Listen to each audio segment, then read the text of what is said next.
Topic कल अपन ने पढ़ा था भंवर धारा।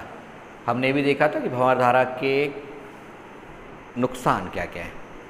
ठीक, उन नुकसान को दूर करने के लिए हमने देखा था कि पट्टिलित क्रोड का उपयोग करके, लैमिनेटेड कोर का यूज़ करके हम इस जितने लॉसेस थे, एडी करंट लॉसेस, उसको कम कर सकते हैं। ठीक है, समाप्त तो नहीं किया सकता, कम किया सकता है। ठीक, उसके लिए हम किस तरह से पट्टिलित क्रोड का उपयोग करते हैं वो कल अपन ने डिस्कस कर लिया था। सभी ट्रांसफार्मर, जनरेटर, मोटर सब में होता है वो। अब इसके बाद इसके कुछ फ़ायदे भी हैं, उपयोग भी हैं। ठीक, उनमें से एक उपयोग को कल हमने हालांकि डिस्कस किया था, आज इसको अपन थोड़े और ज़्यादा डिटेल में डिस्कस करेंगे।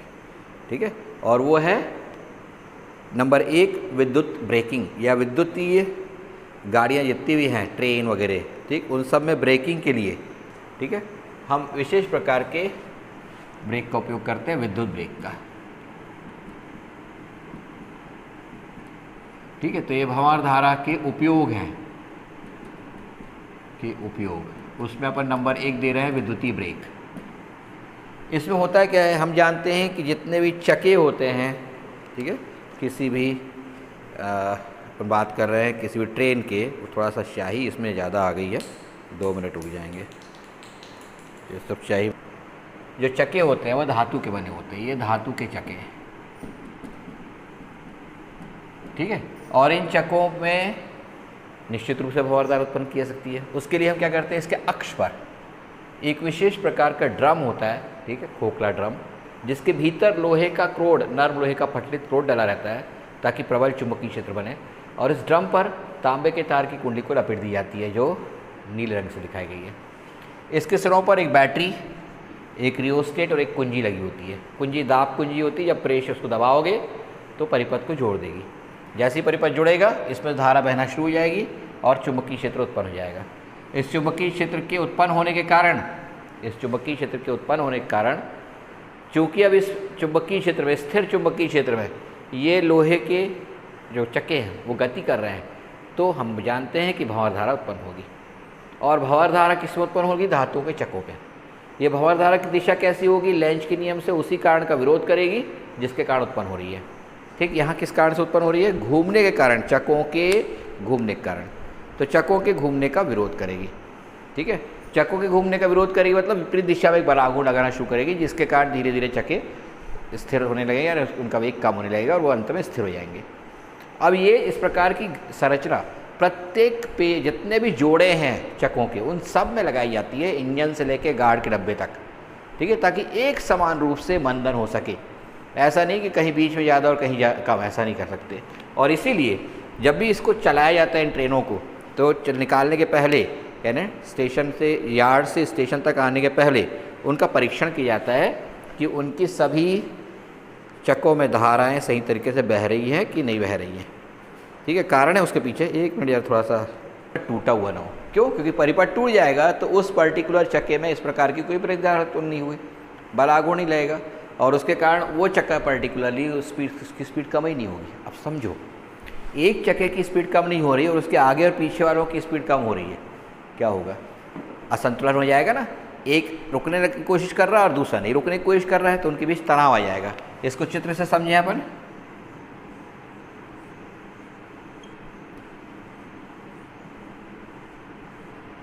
और एक और यहाँ डब्बा ले लेते हैं, 3 डब्बे हैं, एक के पीछे एक, ये सब एक दूसरे से जुड़े हुए हैं, यहाँ से खींचे जा रहा है। अब इसमें तो ब्रेक लग गया है, इसकी विरुद्ध दिशा में एक ब्रेक लग गया। ठीक है, इसमें ब्रेक नहीं लगा तो ये उसी वेग से चलता रहा, और इसमें ब्रेक नहीं लगा तो ये भी, इसमें ब्रेक लगा तो ये विपरीत दिशा में इसके ऊपर बल लग गया, तो वो उसको उधर खींचेगा, ये इसको इधर खींचेगा, और उसके कारण बीच में तनाव उत्पन्न हो जाएगा। ठीक, तनाव उत्पन्न होने के कारण यहाँ पर अतिरिक्त रूप से बल कार्य करेगा, और ये बल इतना प्रबल हो सकता है कि उस हिस्से को तोड़ दे। ठीक है, और इससे बचने के लिए ही हम जितनी कपलिंग होती है, उन कपलिंग को एक तो बहुत स्ट्रांग बनाते हैं, और दूसरा उनमें सेंसर लगे होते हैं। वो सेंसर पता लगाते रहते हैं कि कितने तनाव से ज़्यादा तनाव हो गया है। एक निश्चित तनाव से ज़्यादा जैसे ही हुआ तो वैसे उसका संकेत ड्राइवर को मिल जाता है, और वो ऑटोमेटिक स्पीड को कंट्रोल करता है। देखो, ब्रेक लगाना एक अलग चीज़ है और इंजन की स्पीड को कम करना एक दूसरी चीज़ है। 2 तरह से हम गति को नियंत्रित कर सकते हैं एक ट्रेन की। ठीक है, एक तो इंजन की स्पीड को कम करके, लेकिन उसकी अलग विधियाँ होती है। धीरे धीरे करके कम होती है, जड़त्व के गुण के कारण एकदम से कम नहीं कर सकते, ठीक है। तो दूसरी विधि क्या होती है, ब्रेकिंग लगा के पूरे चक्कों को धीरे धीरे करके रोका जाए। लेकिन अब उसमें यदि असफल हो गए हैं तो एक ही तरीका बचता है कि स्पीड को कम करना शुरू कर दें। तो ढेर सारे सेंसर लगे होते हैं। आजकल ट्रेन का जो ड्राइवर रहता है, जिसको लोको पायलट बोलते हैं, उसका काम पूरे पैनल बोर्ड को देख करके उसके हिसाब से सारी चीज़ों को कंट्रोल करना रहता है। बिल्कुल हवाई जहाज हो गया है, ठीक है। कहीं पर भी किसी भी तरीके का टेम्परेचर चेंज होता है तो तुरंत उसको बीप आ जाता है। कहीं पर फॉल्ट होता है किसी भी तरीके का केबल में तो उसे तुरंत पता चल जाता है, ठीक है। पीछे जो बैठा हुआ गार्ड है उसके साथ कंटिन्यूस संपर्क में रहता है, वाईफाई से कनेक्टेड रहते हैं आजकल, जिससे उनको पता चलते रहता है कि बीच में कहीं गड़बड़ तो नहीं हो रही है, ठीक है। आजकल बीच में भी मालगाड़ियाँ आपने देखी होंगी तो बहुत लंबी होती हैं, 100 वैगन होते हैं, पहले और आखिरी डब्बे के बीच 1 किलोमीटर तक की दूरी हो सकती है। तो किसी दुर्घटना की स्थिति में या ऐसी स्थिति आ रही हो कि दुर्घटना होने वाली है तो ड्राइवर से पीछे वाले गार्ड तक पहुंचने में उसको 10-15 मिनट लग जाएंगे, पैदल उतर के जाएगा तो इससे बचने के लिए बीच में भी कुछ अतिरिक्त डब्बे लगाए जाते हैं जिनमें बहुत महत्वपूर्ण सामान जाता है और उनमें भी गार्ड होते हैं, ठीक है, जो समय समय पर एक दूसरे से बातचीत करते रहते हैं। कहीं भी कोई दिक्कत होती है तुरंत उसको या तो तुरंत सुधारा जाता है या रोक करके अगले स्टेशन को बता करके ठीक किया जाता है, ठीक है। तो ये सारी चीज़ें शुरुआत कहाँ से होती है, इलेक्ट्रिक ब्रेकिंग से। इलेक्ट्रिक ब्रेकिंग ने पूरे सीन को चेंज कर दिया है, ठीक। अब सिर्फ यहाँ बैठ करके पायलट जो है रियोस्टेट की सहायता से धारा के मान को नियंत्रित कर सकता है, उससे ब्रेकिंग तेज या धीमी हो सकती है, ठीक है। कुंजी की सहायता से स्टार्ट कर सकता है परिपथ को, छोड़ेगा तो ब्रेक लगना बंद हो जाएंगे, ठीक है। निश्चित तरीके से पता रहता है, यदि कभी आप ट्रेन में बैठे हो तो ट्रेन के बाहर यदि देखें तो खंभों के ऊपर कुछ निशान बने होते हैं, 2000, 1000, 500, नीचे कुछ लिखा रहता है। ये सब कोड वर्ड होते हैं, उन्हें कहाँ पर ब्रेक्स लगाना है ताकि वो ठीक प्लेटफॉर्म पर जाकर रुके, ठीक है। ऐसा नहीं कि अपन ने गाड़ी कहीं भी खड़ी करने के लिए ले गए, थोड़ा आगे भी निकल गई तो पीछे लेके आ गए, ऐसा नहीं होता, कभी भी नहीं होता, ठीक है। जब प्लेटफॉर्म पर खड़ी होती है तो बिल्कुल इंजन जहाँ खड़ा होना चाहिए वहीं उसके पीछे डब्बे भी बिल्कुल अपने यथास्थ स्थान होते हैं, नहीं तो यात्रियों को बड़ी दिक्कत हो जाएगी। ट्रेन थोड़ी आगे निकल गई तो सबको उतना आगे जाना पड़ेगा, ठीक है ना। तो बिल्कुल नियंत्रित तरीके से होता है कहाँ कितना ब्रेक लगाना है, कितनी इसमें धारा प्रवाहित करनी, क्योंकि सब कुछ धारा पर निर्भर करता है, ठीक है। तो ये सब चीज़ें होती है। कंटिन्यूटी टेस्ट से पता चलता है ड्राइवर को कि सारे के सारे जितने परिपथ हैं, ठीक है, सब में धारा बह रही है कि नहीं बह रही है। किसी भी एक में धारा नहीं बहेगी तो तुरंत सेंसर बता देता है कि धारा का मान कम बह रहा है, यानी किसी न किसी चक्के में तार टूटा हुआ है। तार टूटे होने के कई कारण हो सकते हैं। इंडिया में सबसे बड़ा कारण चूहे हैं, ठीक है, सब जगह चूहे होते हैं और आज खास करके प्लेटफॉर्म पर और डाक यार्ड में बहुत ज़्यादा होते हैं बड़े बड़े चूहे, ठीक है। और ये क्या करते हैं कि तार के ऊपर जो ट्यूब लगी रहती है उसको तक फाड़ देते हैं। तो इसलिए जब भी यार्ड से निकलती है तो पहला टेस्ट ब्रेकिंग टेस्ट होता है, ठीक है। थोड़ी सी स्पीड पकड़ते हैं, ब्रेक लगाते हैं और देखते हैं करंट कितना फ्लो हो रहा है। जितना करंट फ्लो होना चाहिए उससे यदि कम हुआ, यानी करंट कहाँ से आएगा, बैटरी रूम से। इंजन के ठीक पीछे बड़ा बैटरी रूम होता है, ठीक है, उसमें ढेर सारी ये बैटरियाँ लगी रहती है जो लगातार चार्ज होती रहती है ऊपर वाले तार से, ठीक है। तो उससे पता लगता है उनको कि धारा का मान बढ़ा या घटा, ठीक है। धारा का मान यदि निश्चित धारा से कम प्राप्त हो रहा है इसका मतलब कुछ हिस्सों में धारा नहीं जा रही है, क्योंकि सब समानांतर क्रम में जुड़े होते हैं जितने भी ये व्हील है, ठीक है, उनमें बहने वाली धाराएँ कुंडलियाँ जो है सब आपस में समानांतर क्रम में होती है। तो किसी भी एक में धारा नहीं जाएगी तो कुल धारा का मान कम हो जाएगा, ठीक है। तो ये बहुत महत्वपूर्ण है। अब जितनी भी नई गाड़ियाँ आ रही हैं, कार्स आ रही हैं, वो सब इलेक्ट्रिक ड्रिवन है और उनमें भी धीरे धीरे करके इलेक्ट्रिक ब्रेकिंग ही यूज़ कर रहे हैं, ठीक। नेक्स्ट अपन जो उपयोग देख रहे हैं वह प्रेरण भट्टी।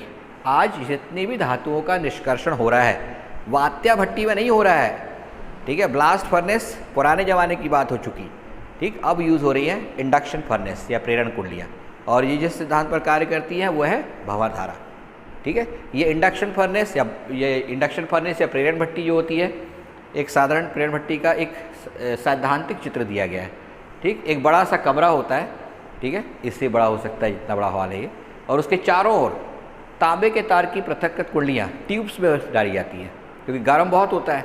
वो ट्यूब जो होती है वो ताप रोधी होती है ताकि उसके अंदर कॉपर तक ये ऊष्मा ना पहुँच पाए, क्योंकि उस वात्या भट्टी के अंदर का तापमान धातु के मेल्टिंग पॉइंट से ज़्यादा होने वाला है, ठीक है। तो ये वहाँ तक ना पहुँच पाए, इसलिए विशेष प्रकार की ट्यूब के अंदर वो तांबे के तार की कुंडली होती है और उन्हें ठंडा रखने के लिए लगातार विधियाँ उपयोग में लाई जाती हैं। उनको जोड़ा जाता है प्रत्यावर्ती स्रोत से, जो एक उच्च आवृत्ति का प्रत्यावर्ती स्रोत होता है। इसके भीतर वैसे तो मैंने सिर्फ एक क्रूसिबल दिखाया है, धात्विक सिलिका का पात्र जिसके भीतर धात्विक खनिज को रख दिया गया है। वास्तविक कंडीशन में लगातार एक कन्वेयर बेल्ट से अंदर धातु आती है, निश्चित समय के लिए रुकती है, जो पिघल जाता है तो आगे बढ़ती है और उसमें से धातु को उड़ेल दिया जाता है अगले हिस्से में, ठीक। वहाँ पर उसमें केमिकल रिएक्शन कराए जाते हैं और फिर उस धातु का निष्कर्षण कराया जाता है। लगातार ये क्रिया चलती चली जाती है, एक के पीछे एक लगातार पात्र में इस प्रकार और आते जाता है। लेकिन हमने यहाँ सिर्फ एक सिंगल पात्र दिखाया है, ठीक। ये सिलिका का ही केवल है। यदि हमने कॉपर, मान लो हमें निष्कर्षण करना है हेमेटाइट से लोहे का, ठीक, उसका गलनांक जो है वो 700 डिग्री सेंटीग्रेड है, तो हमें निश्चित रूप से इसके तापमान को, इस धात्विक खनिज के तापमान को भी 700 से ऊपर करना होगा। अब तुमने उसके लिए मान लो जो नीचे का बर्तन है, पात्र है, वो सिलिका का नहीं यूज़ करके कॉपर का यूज़ कर लिया, तो 400 डिग्री सेंटीग्रेड पर पिघल जाएगा, ठीक है। पता चला पात्र सहित पूरी चीज़ पिघल गई वहाँ पर, ऐसा तो नहीं चाहते हम। तो इसलिए साधारणतः सिलिका का पात्र यूज़ करते हैं। सिलिका में भंवर धाराएँ उत्पन्न नहीं होती, नंबर 1, और नंबर 2 इसका गलनांक बहुत उच्च होता है, 3000-4000 डिग्री सेंटीग्रेड के आसपास, और इसलिए सिलिका के विशेष प्रकार के पात्र उपयोग में लाए जाते हैं। इसके अंदर उस धातु के खनिज को भर दिया जाता है जिसे पिघलाना है। आपने पता होगा एल्यूमिनियम के निष्कर्षण के लिए बॉक्साइट का उपयोग करते हैं। परसों के केमिस्ट्री पेपर में आया था 12th वालों को, ठीक है, कि बॉक्साइट की सहायता से, बॉक्साइट से कौन सा धातु निकलता है, तो एल्यूमिनियम, ठीक है। तो उसके लिए उसमें बॉक्साइट को जमा देते हैं और साथ ही साथ उसमें कुछ विशेष ऐसे पदार्थ भी मिलाए जाते हैं जो गालक होते हैं, मतलब कम तापमान पर उन्हें पिघला देते हैं और उसकी चालकता को बढ़ाते हैं। चालकता जितनी ज़्यादा होगी भंवर धारा उतनी अधिक प्राप्त होती है, ठीक है। तो ये काम के लिए क्रायोलाइट नाम का एक मिक्सचर लाते हैं, पता नहीं आपको पता है कि नहीं पता, ठीक है। तो ये सारी जितनी धातुएं हैं उन सब के निष्कर्षण में कुछ ना कुछ ऐसा किया जाता है जिससे उसका गलनांक भी थोड़ा कम हो जाए और साथ ही साथ वो आसानी से उसमें भंवर धाराएँ उत्पन्न हो जाए। तो इनको जमा दिए, जमाने के बाद प्रत्यावर्ती स्रोत से धारा प्रवाहित की, जिसके कारण एक परिवर्तनशील चुंबकीय क्षेत्र बना। इस परिवर्तनशील चुंबकीय क्षेत्र के कारण इस संपूर्ण धातु के आयतन में भंवर धाराएँ उत्पन्न हो जाती हैं जो उसे गर्म करती हैं और पिघला देती हैं। पिघली हुई धातु को बाहर निकाल लिया जाता है। सिंपल, यह है इंडक्शन फर्नेस। मैं एक ऐसी जनरल पूछ रहा हूँ, आपने शायद पढ़ा होगा एल्यूमिनियम के निष्कर्षण के कारखाने वहीं लगाए जाते हैं जहाँ विद्युत आसानी से उपलब्ध हो। कभी पढ़े थे क्या आप लोगों ने? दिखाना जरा किसने किसने पढ़ा था। मैंने जो बताया आप लोगों में से किसने किसने पढ़ा था ये भूगोल में, ठीक है, बताया जाता था, इसमें लिखा हुआ है बुक में, ठीक है, कि नेवेली में कारखाना है बहुत बड़ा, ठीक है, एल्यूमिनियम बनाए जाने का। नेवेली में क्यों है? क्योंकि वहाँ मिलता होगा धातु, लेकिन बॉक्साइट ज़्यादातर निष्कर्षण आंध्र प्रदेश में होता है, लेकिन उसका कारखाना वहाँ तमिलनाडु में लगा है, इसलिए क्योंकि वहाँ पर विद्युत आसानी से उपलब्ध है, ठीक है। नेवेली के आसपास बहुत सारे थर्मल पावर प्लांट्स भी हैं और न्यूक्लियर पावर प्लांट्स भी हैं, तो वहाँ शुरू से ही बॉक्साइट से एल्यूमिनियम निकालने का, निष्कर्षण करने के है। बाल्को, जिसको स्टरलाइट बोलते हैं, ठीक है, एक नई बाहर की कंपनी ने खरीदी, पहले इंडिया की कंपनी थी बाल्को, ठीक है, भारत एल्यूमिनियम कॉरपोरेशन। तो वो जो है उसका कारखाना कोरबा में है। कोरबा में ही क्यों लगाया गया? कोरबा में तो जब ऑक्साइड होता नहीं है, ठीक है, वो इसलिए लगाया गया क्योंकि वहाँ विद्युत आसानी से उपलब्ध है, ढेर सारे वहाँ पर संयंत्र हैं विद्युत के, तो साधारणतः इसलिए ऐसा वहाँ करना पड़ता है क्योंकि इंडक्शन फर्नेस ढेर सारी विद्युतीय ऊर्जा खाता है, यूज़ करता है, तो इसलिए हमें ऐसी जगह लगाना चाहिए जहाँ पर विद्युत धारा आसानी से 24 घंटे उपलब्ध हो, ठीक है। जनरली इनके खुद के पावर प्लांट्स होते हैं, ठीक है, जैसे बाल्को का, स्टरलाइट का खुद का पावर प्लांट है, ठीक है, वहाँ जितनी विद्युतीय ऊर्जा उत्पादित होती है पूरी की पूरी निष्कर्षण करने में काम आती है, ठीक। भिलाई स्टील प्लांट ये एनटीपीसी से लेता है सारी विद्युतीय ऊर्जा, साथ ही साथ खुद का भी एक छोटा प्लांट है, ठीक, क्योंकि इनको भी भारी मात्रा में विद्युत की आवश्यकता होती है, ठीक है। तो ये सारी चीज़ें एक दूसरे से जुड़ी हुई है, एक जनरल नॉलेज के लिए बताया मैंने। बाकी यहाँ पर तो आपने समझ लिया कि इंडक्शन फर्नेस जो है वो एडी करंट या प्रेरण धारा का उपयोग करता है। कोई दिक्कत है? अच्छा, हाँ, वो थोड़ा सा मैं इधर आ गया हूँ इसलिए उधर पे दिक्कत हो रही थी। राहुल, अब आप आ गए हैं बाइट्स, ठीक है। अब इसके बाद तीसरी महत्वपूर्ण चीज़, आपने अपने कमरे में अभी क्या लगाया? पंखा चालू है ना? सभी के कमरे में पंखा चालू होगा, कुछ लोगों के पास हो सकता है कूलर भी चल रहा हो, लेकिन मेरे को नहीं लगता कि अब इस इतनी कम गर्मी में किसी ने एसी लगाया होगा, ठीक है। कूलर भी शायद ही किसी ने लगाया हो। उसमें सबसे महत्वपूर्ण चीज़ क्या है? उसमें सबसे महत्वपूर्ण चीज़ है उसकी मोटर, ठीक है। जितने भी पंखे हैं उसमें मोटर होती है उसके अंदर, जितने भी कूलर हैं उसमें फ़ैन लगे होते हैं उसमें मोटर होती है, ठीक है। घर में यदि अपनी वॉशिंग मशीन है या फिर कोई भी ऐसी मशीन हो, वैक्यूम क्लीनर हो, तो उन सब में मशीन लगी होती है, पंप लगे होते हैं, मोटर लगी होती है। ये सारी इंडक्शन मोटर या प्रेरण मोटर है, ठीक है। तो ये प्रेरकी मोटर या इंडक्शन मोटर इसी सिद्धांत पर यानी एडी करंट के सिद्धांत पर कार्य करती है। कैसे करती हैं उसको मैं चित्र बनाकर समझा रहा हूँ। ये इसका चित्र ले लिए, फोटो इसका ले लो, इसका एक फ़ोटो, इसका एक फ़ोटोग्राफ ले रहा हूँ ताकि आपको बाद में डाल सकूँ मैं। ये चित्र ज़्यादातर बुक्स में मिलते नहीं है, ठीक है, इसलिए आपको अच्छे से याद रखना चाहिए इनको। मैं जब डालूँगा बुक में शायद ही मिले आपको चित्र ये, लेकिन इंटरेस्टिंग है। देखो एक चीज़ समझें, फिजिक्स पढ़ना एक अलग बात है और उसके उपयोग के बारे में जानना भी बहुत ज़रूरी बात है। ठीक, आप लोगों की जितनी बुक्स हैं उनमें इसकी कमी है। ठीक, फिजिक्स तो पढ़ा देते हैं, भौतिकी के सारे सिद्धांत मालूम होते हैं, लागू कहाँ होते हैं, एप्लीकेशन कहाँ है उनका, कौन कौन से उपकरण लागू होते हैं, इसकी बहुत कमी है। तो इसमें कोशिश रहेगी कि उन सब चीज़ों को जानकारी लेते चलें। ठीक है, ये अपने सिलेबस में भी है। और अब देख रहे हैं अपन मोटर।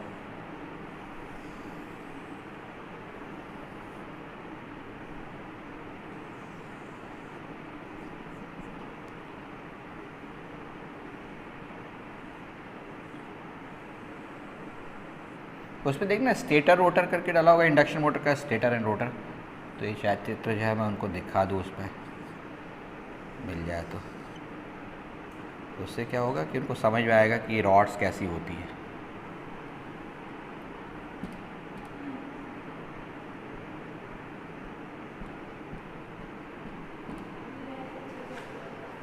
क्या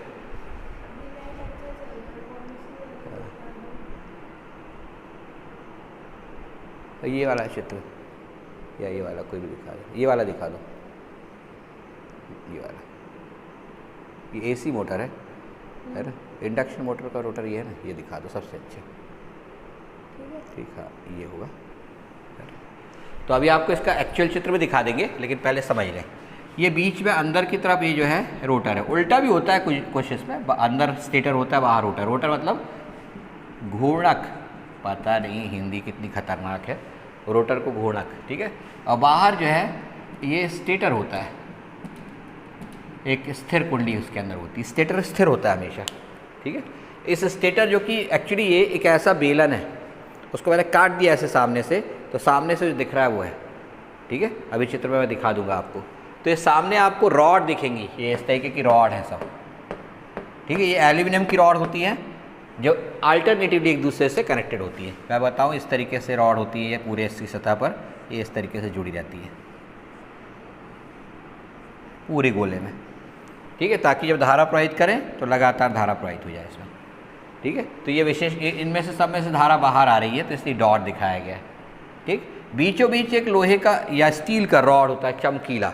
ये आप यदि पंखे को देखें तो पंखे के बीच में, बीचों बीच जो रोटर रहता है, स्टेटर रहता है, उसके बीचों बीच से एक रॉड बाहर निकला रहता है, इसको अपन बोलते हैं शाफ्ट।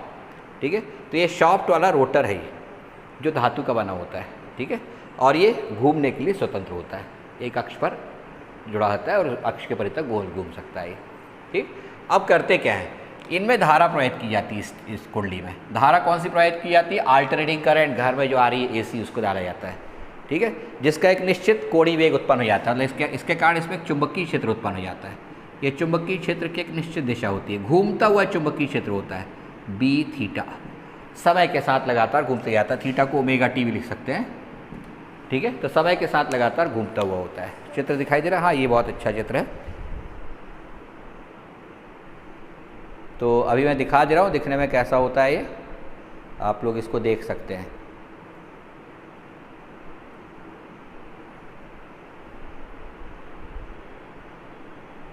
दिखाई दे रहा है सबको? ठीक है, ये मैंने इसको सामने वाला हिस्सा सभी को दिखाई दे रहा है ना? एक मिनट में देख लूँ जरा, मेरे को दिख रहा है। बताया था एल्यूमिनियम की बार होती है, ठीक है, जिनको अपन एक तरीके से जोड़ते चले जाते हैं। ये इस तरीके की बार होती है, एक दूसरे से अल्टरनेटिव जोड़ देते हैं।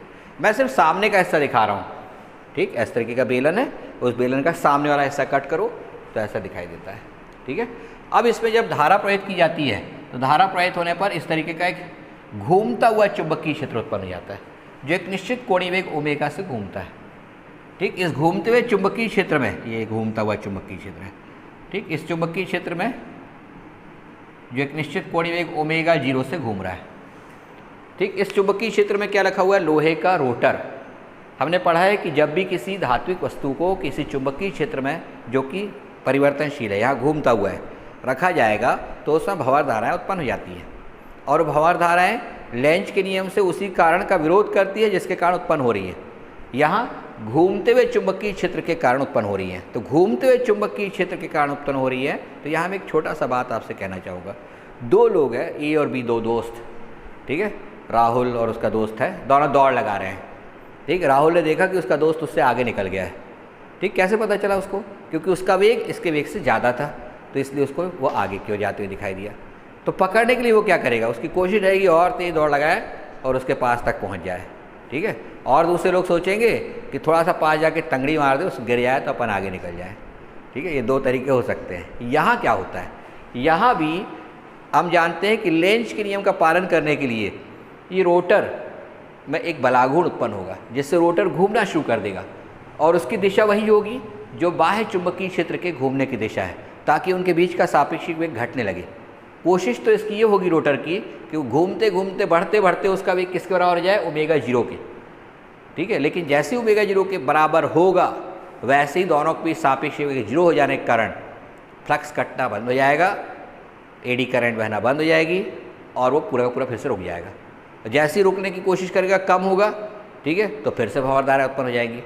इसके ऐसा नहीं होता, इसके बीच में कहीं वो संतुलन पा लेता है और लगातार उसके पीछे पीछे घूमते जाता है। ठीक, इसके पीछे पीछे बाह्य चुंबकीय क्षेत्र जो ओमेगा जीरो कोणीय वेग से घूम रहा है उसके पीछे पीछे। ठीक, और लगातार गोल गोल घूमते जाएगा। उसका कोणीय वेग ओमेगा जीरो से कुछ कम होता है, तनिक कम होता है। ये जो अंतर होता है इसको स्लिप बोलते हैं। स्लिप, इसकी वैल्यू होती है ओमेगा जीरो माइनस ओमेगा के बटे ओमेगा जीरो। ठीक है, अब हिंदी में पता नहीं क्या बोलते हैं, पर ये हमेशा स्लिप का मान कुछ ना कुछ होगा, इसको एस से दर्शाते हैं। स्लिप का मान जीरो होते ही बलाघूर्ण शून्य हो जाएगा और वो कुंडली घूमना बंद कर देगी, रोटर घूमना बंद कर देगा। हुआ क्या? फिर से एक बार रिपीट कर दूँ। सबसे बाहर स्टेटर है। स्टेटर जो खोखला आपको हिस्सा दिखाई दे रहा है चित्र में, ठीक है, बाहरी जो बेलन दिख रहा है वो खोखला बेलन है। उसकी दोनों सतहों के बीच में एल्यूमिनियम की पट्टियाँ डली होती हैं जो एकांतर क्रम में एक दूसरे से वेल्डेड रहती है, तो एक बंद कुंडली का निर्माण करती है। उसको एक एसी से जोड़ते हैं। हमारे घर में जो आ रही है, एसी से जब धारा बहना शुरू होती है उसमें, तो एक घूमने वाला चुंबकीय क्षेत्र उत्पन्न हो जाता है। ठीक, ओमेगा कोणीय वेग से घूमता है, ओमेगा जीरो। इस ओमेगा जीरो का मान, इसके अंदर कितने पोल हैं, रॉड की संख्या कितनी है उसके अंदर, वो जो एल्यूमिनियम की रॉड डली है, और आवृत्ति जो घर में प्रयोग हो रहा है एसी, उसकी कितनी, इस पर निर्भर करती है, जो आगे जाके इंजीनियरिंग में पढ़ोगे। कुल मिलाकर वे जीरो हो जाए ऐसा कभी हो नहीं पाएगा। ठीक है, तो वो सिर्फ उसका पीछा करते हुए गोल गोल घूमता रहेगा और इसलिए पंखा लगातार घूमते चले जा रहा है। ठीक है, तो ये इसका इंडक्शन मोटर का प्रिंसिपल होता है, सिद्धांत होता है। जितनी भी इंडक्शन मोटर है, एसी मोटर्स है, वो सब इसी सिद्धांत पर कार्य करती है। ठीक है, और ये क्या कहलाएगा? ईडी करंट के एक और उपयोग। 3 उपयोग हुए अपने, विद्युत ब्रेकिंग, प्रेरण भट्टी और ये इंडक्शन मोटर। और एक चौथा अब अपन उपयोग देखने जा रहे हैं जो हमने पिछले चैप्टर में पढ़े हैं। ठीक है, और वहाँ मैंने पूरी डिटेल में इसलिए नहीं बताया, मैंने बोला था अगले चैप्टर में उसको समझाऊंगा, अब मैं समझा रहा हूँ। ये चीज़ समझ में आ गई होगी, तो इसका भी एक चित्र जो है हम ले रहे हैं। और सभी को एसी इंडक्शन मोटर दिख गई होगी अच्छे से। ठीक है, तो धारा मापी को रुद्धदोल बनाना,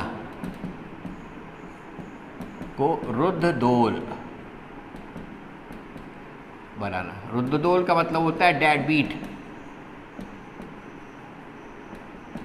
मार मार के मार देना। ठीक है, रुद्ध का मतलब होता है रोक देना, दोलन को रोक देना। ठीक, क्या होता है समझें। अपन ने देखे थे गैलोमीटर में जब धारा प्रवाहित की जाती है तो बलाघूर्ण टाउ बराबर NIBA होता है, जिसके कारण विरुद्ध दिशा में एक बलाघूर्ण कार्य करने लगता है स्प्रिंग का, जिसे क्या बोलते हैं? स्प्रिंग का बलाघूर्ण बोलते हैं। ठीक है, ऐंठन बलाघूर्ण। जब ये बराबर हो जाता है तब वो स्थिर हो जाता है, यानी थीटा कोण की स्थिति में दोनों बलाघूर्ण बराबर हो जाते हैं। मतलब ये यदि पॉइंटर यहाँ था जीरो पर, तो यहाँ तक थीटा पर पहुँचा, ये कोण थीटा से यहाँ गया, यहाँ रुक गया। ठीक, ऐसा कभी नहीं होता कि वहाँ गया और रुक गया। ठीक है, होता यह है कि इसके प्रभाव में वो लगातार आगे की ओर घूमते हुए निकल जाता है, ए से आगे की ओर, ए तक आता है और ए से आगे की ओर निकल जाता है। लेकिन जैसे ही ए से आगे की ओर निकलता है तो थीटा का मान, थीटा 1 का मान, ये थीटा 1 ले लेते हैं इसको, ये थीटा 1 का मान थीटा से ज़्यादा हो जाने के कारण ये ज़्यादा हो जाता है और उसको वापस रोक के लाने की कोशिश करता है, या यहाँ तक पहुँचते पहुँचते रुक जाता है। लेकिन रुक करके ये सी थीटा 1 अब ज़्यादा हो गया, C theta 1 is greater than NIBA, क्योंकि theta 1 is greater than theta है, तो उसको वापस लौटाना शुरू करता है। वापस जो लौटेगा तो ए स्थिति पर आकर फिर नहीं रुकेगा, क्योंकि फिर उसने जड़त्व के गुण के कारण जो गति प्राप्त हो कर ली है ए तक आते आते, वो गति को बनाए रखेगा और वो इधर की ओर थोड़ा दूर तक चला जाएगा। ठीक, पॉइंटर यहाँ तक जाएगा। ठीक, ये यहाँ A1 तक गया था, वापस अब ये A2 तक आया, फिर वापस चलेगा क्योंकि अब ये छोटा हो गया C θ2, θ2 जो हो गया अब दूसरी स्थिति में लेस देन थीटा है, तो NIBA ये बड़ा हो गया C θ2 से, तो इसलिए फिर वापस चलेगा और इस तरह से मध्यमान स्थिति A के इधर उधर दोलन करते रहेगा। ठीक, लगातार दोलन करते रहेगा, स्थिर नहीं होगा तुरंत, इसलिए अपने को पाठ्यांक पढ़ने में समय लगेगा। ठीक है, जब तक रुक रहा है तब तक इंतजार ही कर रहे हैं। तो क्या किया जाए भाई, ये 5-5 मिनट तक दोलन करते रहता है, तो क्या किया जाए इससे बचने के लिए या इस प्रभाव को कम करने के लिए? इसके लिए हम क्या करते हैं कि जो कुंडली है उस कुंडली को एल्यूमिनियम की फ्रेम पर लपेटते हैं। ये क्रोड है बीच में, नरम लोहे का पटलित क्रोड, इसके चारों तरफ एक एल्यूमिनियम का फ्रेम लपेट दिया जाता है। ये एल्यूमिनियम का फ्रेम है और इस एल्यूमिनियम के फ्रेम के ऊपर कुंडली लपेटी जाती है।